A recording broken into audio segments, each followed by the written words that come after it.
Assalamualaikum warahmatullahi wabarakatuh. Selamat datang Bapak Ibu semuanya di acara Seminar Nasional Program Profesi Guru PPG tahun 2023 yang diselenggarakan oleh Universitas Pancasakti Tegal. Saya Fatma Diansari, mahasiswa Pendidikan Matematika PBG Prajabatan Gelombang 1 Universitas Pancasakti Tegal, mohon izin untuk memaparkan penelitian saya yang dilakukan berkolaborasi bersama guru pamong dan dosen pembimbing lapangan saya dengan judul Upaya Peningkatan Kreativitas dan Hasil Belajar Peserta Didik Materi Statistika 2 melalui pembelajaran Creative Problem Solving terintegrasi Culturally Responsive Teaching. Berikut adalah beberapa poin yang nantinya akan saya sampaikan, mulai dari awal yaitu latar belakang permasalahan sampai dengan hasil pembahasan dan juga diakhiri dengan simpulan dan dokumentasi. Berikut adalah hal yang melatar belakangi saya dan juga kolaborator saya untuk melakukan penelitian ini. Jadi pendidikan merupakan salah satu aspek terpenting untuk mengembangkan sumber daya manusia yang mempunyai berbagai kemampuan sehingga bisa bersaing secara global, dan untuk mencapai kesuksesannya di revolusi industri 4.0 ini harus ada 4 kompetensi utama yang harus dimiliki atau dikuasai oleh individu tersebut. Dan salah satu kompetensi yang terpenting yaitu kreatif. Kreativitas atau kreatif itu merupakan suatu hal yang dimiliki oleh manusia untuk menciptakan hal-hal baru melalui berbagai alternatif sumber penyelesaian, alternatif metode belajar, sumber belajar, dan juga bagaimana ketepatgunaan atau pemahaman bermakna yang diperoleh.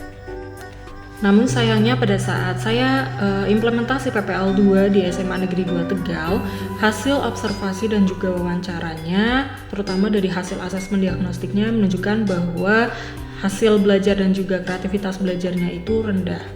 Hal tersebut dikarenakan pembelajaran yang dilaksanakan itu kurang sesuai dengan karakteristik dan kebutuhan peserta didik dan juga belum disesuaikan dengan urgensi materi serta kondisi sekolah dan juga unsur budaya yang bisa meningkatkan keterlibatan peserta didik. Setelah melalui beberapa proses bimbingan dengan guru pamong, dosen pembimbing lapangan, mengkaji beberapa penelitian relevan dan juga hasil diskusi dengan rekan sejawat saya, menemukan solusi atau alternatif dari permasalahan yang tadi sudah saya sampaikan, yaitu dengan penerapan model pembelajaran CPS atau Creative Problem Solving dan juga diintegrasikan dengan Culturally Responsive Teaching. Dengan penerapan model pembelajaran CPS itu kita bisa memperoleh beberapa manfaat. Yang pertama yaitu terkait dengan kreasi proses berpikir, proses belajar analisis masalah, dan juga menemukan alternatif solusi. Kemudian ketika diintegrasikan dengan CRT ada beberapa manfaat. Yang pertama, menumbuhkan keterlibatan pencapaian keanekaragaman latar belakang peserta didik. Kemudian ada implementasi materi di kehidupan nyata, itu terkait dengan ketepatgunaan atau pemahaman bermakna dari peserta didik. Kemudian juga kita sebagai guru juga bisa mengenalkan dan mewariskan budaya lokal yang ada di sekitar sekolah dan juga di sekitar tempat tinggal peserta didik. Berdasarkan latar belakang yang tadi saya sampaikan, ada 2 rumusan masalah yang saya ajukan, yaitu terkait dengan penerapan model CPS terintegrasi CRT, terkait dengan bagaimana peningkatannya dengan kreativitas belajar dan juga hasil belajar peserta didik pada materi Statistika 2 kelas 11-5 SMA Negeri 2 Tegal. Berikut adalah metode penelitian, ada beberapa poin yang ingin saya sampaikan.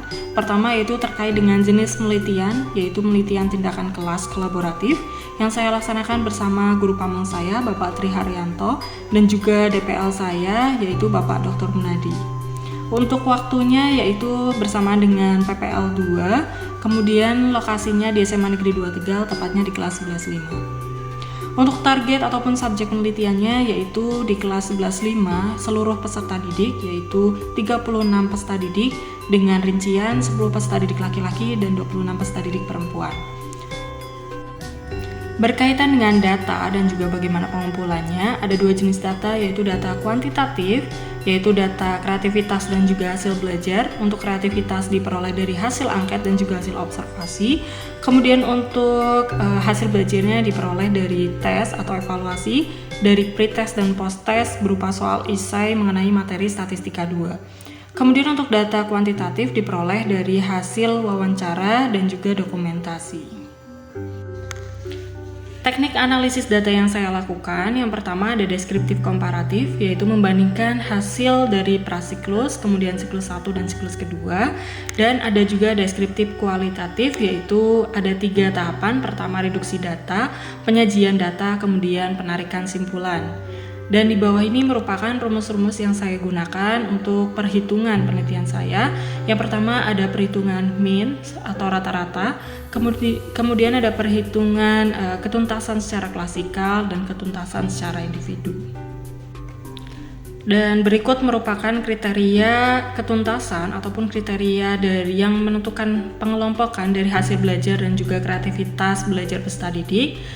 Bagaimana indikatornya, apakah penelitian itu dapat dilanjutkan atau sudah diberhentikan di siklus tertentu. Berikut adalah timeline kegiatan pembelajaran yang saya laksanakan selama PTK kolaboratif di SMA Negeri 2 Tegal, tepatnya di kelas 11.5, di mana ada kegiatan prasiklus, siklus 1 dan siklus 2, serta masing-masing siklusnya tersebut terdiri dari 2 pertemuan, dan setiap pertemuannya terdiri dari 3 jam pelajaran. Berikut adalah gambaran prosedur penelitian yang saya lakukan. Yang pertama terkait dengan identifikasi masalah. Setelah masalah tersebut ditemukan dan dianalisis, kemudian dilaksanakan prasiklus. Dan dari hasil prasiklus dilaksanakan siklus yang pertama yang terdiri dari 4 tahap, yaitu perencanaan, pelaksanaan, kemudian ada pengamatan atau observasi, dan diakhiri dengan evaluasi dan refleksi. Kemudian hasilnya itu setelah hasil refleksi dan evaluasinya itu dijadikan bahan pertimbangan untuk pelaksanaan siklus berikutnya.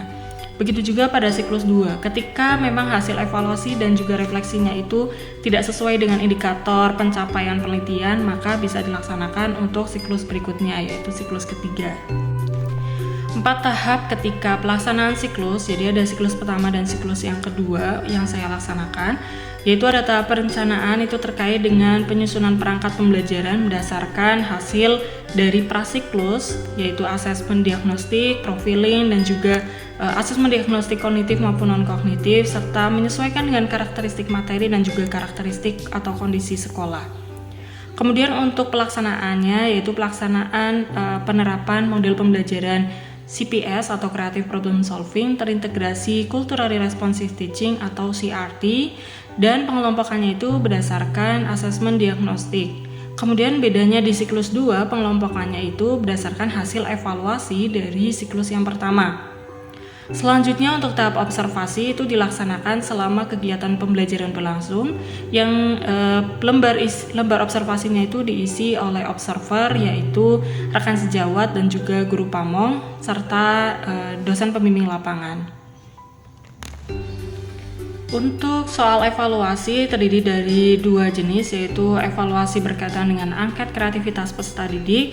Kemudian untuk evaluasi hasil belajar yaitu berupa post test di setiap akhir siklus yang soalnya itu berbentuk soal esai materi statistika 2. Dari hasil evaluasi dan refleksinya bisa dijadikan asesmen diagnostik di siklus berikutnya. Setelah melalui 4 tahapan tersebut dan di tahapan akhir terutama di refleksi dan evaluasi, peneliti dan juga guru pamong beserta kolaboratornya DPL itu bisa menentukan apakah penelitian dilanjutkan ke siklus berikutnya atau sudah dicukupkan pada siklus tersebut karena indikatornya sudah tercapai. Berikut adalah tahapan pembelajaran CPS dan juga CRT dari kebudayaan Kabupaten Tegal yang saya munculkan di pembelajaran. Untuk pembelajaran CPS-nya terdiri dari 4 tahap, yaitu fact finding, itu bagaimana guru itu memberikan permasalahan kepada peserta didiknya, memberikan contoh dari permasalahan kehidupan sehari-hari maupun contoh soal dan penyelesaiannya. Kemudian yang kedua ada problem finding, di mana peserta didik tersebut mencari sendiri apa yang ditanyakan atau permasalahannya dari yang sudah ditanyakan atau yang sudah diberikan oleh guru. Kemudian yang ketiga ada idea finding, itu berkaitan dengan diskusi kelompok untuk menyelesaikan atau mencari alternatif solusi dari permasalahan peserta didik. Dan yang terakhir adalah solution finding, Atau dari beberapa solusi tersebut ditetapkan mana solusi yang terbaik untuk dijadikan solusi bersama di dalam kelas tersebut dan dijadikan kesimpulan dalam pembelajaran. Untuk pembelajaran CRT atau Quarterly Responsive Teaching, di sini saya mengangkat kebudayaan Tegal. Ada juga terkait dengan kondisi sekitar sekolah peserta didik, yaitu berkaitan dengan masalah SNBT atau Seleksi Nasional Bersama untuk masuk perguruan tinggi negeri, sehingga peserta didik lebih mudah dalam menyelesaikan masalahnya. Kemudian berkaitan dengan budaya Tegal, ada tempat wisata seperti Museum Semedo, kemudian Pantai Alam Indah, serta ada alun-alun Tegal. Kemudian juga ada berkaitan dengan kebudayaan Tegalnya sendiri, yaitu wayang golek. Beberapa hal tersebut dikaitkan dengan materi statistika 2, yaitu diagram pencar, regresi, dan juga korelasi. Berikut merupakan hasil detail dari prasiklus, mendetail dari prasiklus, kemudian siklus pertama dan siklus yang kedua. Dapat dilihat bahwa perubahannya sangat signifikan, mulai dari peserta didik yang awalnya hasil belajarnya itu rendah, kemudian perlahan naik sampai banyak sekali peserta didik yang tuntas, meskipun tidak semua peserta didik bisa mencapai ketuntasan minimal, yaitu nilai 70. Kemudian dari hasil kreativitasnya ada dua hal yang saya lakukan, yaitu dari hasil angket dan juga hasil observasi juga terlihat peningkatan yang begitu jelas. Nah, peningkatan dari hasil prasiklus ke siklus pertama dan siklus kedua, baik dari hasil belajar maupun dari kreativitas peserta didik, bisa dilihat pada diagram yang ada pada layar. Itu terlihat sekali bahwa peningkatannya sangat signifikan. Untuk hasil tepatnya sesuai dengan angka yang tadi ada di layar sebelumnya.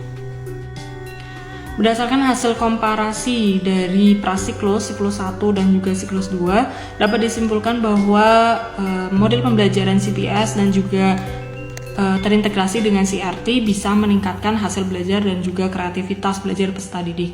Berikut adalah beberapa penelitian yang relevan yang mendukung pernyataan saya dan juga penelitian saya ini, yaitu terkait dengan model CPS yang bisa meningkatkan hasil belajar dan juga kreativitas, kemudian didukung oleh pendidikan yang berbasis budaya, yaitu bisa mengangkat keterlibatan peserta didik sehingga bisa meningkatkan kreativitas dan hasil belajarnya.